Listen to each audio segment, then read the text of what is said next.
आदि शक्ति जगत जगदम्बा मां एवं धर्म सम्राट युग चेतना पुरुष श्री शक्ति पुत्र जी महाराज के चरणों में कोटि कोटि नमन वंदन करते हुए यहाँ उपस्थित आप सभी माँ के भक्तों श्रद्धालु गुरु भाइयों गुरु बहनों को मेरी ओर से सादर जय माता की स्वागत। निश्चित ही हम आप सभी परम सौभाग्यशाली हैं कि हमने इस कलिकाल के भयावताओं में जहाँ सामान्य जगत का मानव समाज का मानव आज भौतिकता और आधुनिकता के अंधे दौड़ में दौड़े जा रहा है, उस विकट समय में उस विकट घड़ी में हम आप सभी ने एकत्रित होकर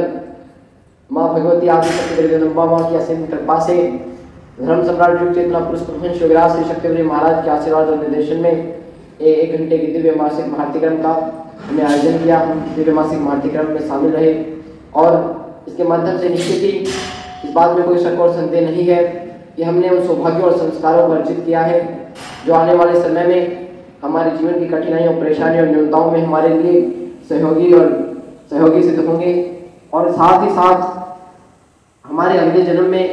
आगे आने वाले जन्म में हमारे लिए वो एक अच्छे कर्मफल संस्कारों का निर्माण करेंगे, अच्छे प्रारब्धों का निर्माण करेंगे। एक साधनात्मक अनुष्ठान में शामिल होने से हमें यही लाभ मिलते हैं कि हम उस साधनात्मक ऊर्जा को प्राप्त करते हैं, जो ऊर्जा एक तो हमारे शरीर के लिए, हमारी आत्मा के लिए, जो कि मानव का एक मूल लक्ष्य है, अपनी आत्मा का परमात्मा से मिलन करवाना,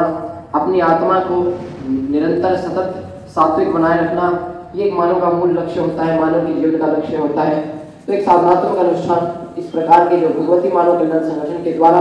करवाए जाते हैं, चाहे वो 1 घंटे की दिव्य आरती हो, 5 घंटे का दुर्गा चालीसा पाठ हो, 24 घंटे का अखंड श्री दुर्गा चालीसा पाठ हो, इन साधनात्मक कर्मों साधनात्मक अनुष्ठानों के माध्यम से हमें वो साधनात्मक ऊर्जा हम प्राप्त करते हैं जो हमारे संस्कारों का निर्माण करती है, जो जीवन की न्यूनताओं और विषमताओं में हमारे लिए सहयोगी सिद्ध होती है एवं हमारी आत्मा की चेतनता को, हमारी आत्मा को ऊर्जावान, हमारी आत्मा पर हमारे दिन रहने के कार्यों से पड़ने वाले आवरणों को हटाने में हमारे लिए मददगार साबित होती है। आज जो मानव जीवन हमें प्राप्त हुआ है, मैं समझता हूँ कि हम आप सभी परम सौभाग्यशाली हैं कि हमें मानव देह प्राप्त हुई है। इस मानव देह को प्राप्त करने के लिए देव आदि देव भी तड़पते हैं, वो भी इस मानव देह को पाने के लिए सख्त इच्छुक रहते हैं।